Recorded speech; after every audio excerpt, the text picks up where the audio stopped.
Evo, ljudike moje, mi smo sad odradili rundu na ovoj maličkoj. Još tako nismo nigdje vidjeli, nismo nikad probali. Evo sad je bilo prvi put nam je.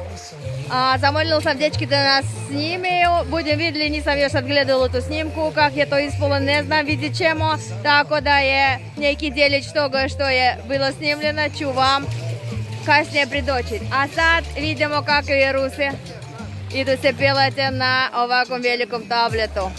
Mi nismo išli na njemu jer je prevelik. To je za ovako veliko društvo, znate. Nas dvojca bi tam se motala kao dvije ribe u 3-litrene staklenki, bez veze je bilo to. Tako da smo uzeli ovakvu varijantu, ekonom varijantu. Nije ona ekonom po ceni, vjerojatno je isto. Ali što mogu reći o toj maličke? Znači, ona nije toliko ekstremna kao tableta, kao taj tablet. To je zaista, ja sam pogledala kako su vozili drugi dečki, pogledat ćemo sad i ove. Vozi dosta ekstremno i dosta dugo, to je traje vjerojatno 15 minuta. Tako ja mislila, ako ja bi to se pelala na tom, ja bi već 500 puta povratila. Jer on okreće ga ovako baš, znate, ovako. Tak se mora biti stajati, ali on ga ovako stanje, znate, ljudi skoro stoje u vodi.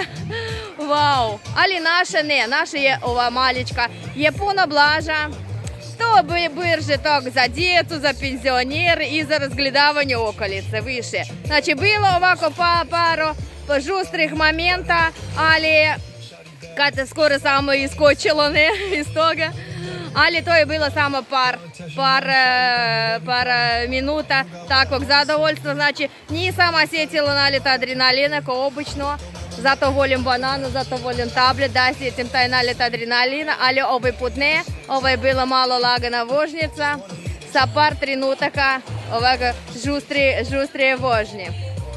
Evo, za sada odjavljujem, u stvari pogledat ću kak je oni sad odplove, pomalo dalje, ali ne bom celokupnu sliku čekala jer već mi moramo, nažalost, ići u guest house i spremati naše stvari jer imamo polazak za par sati, idemo do Malije.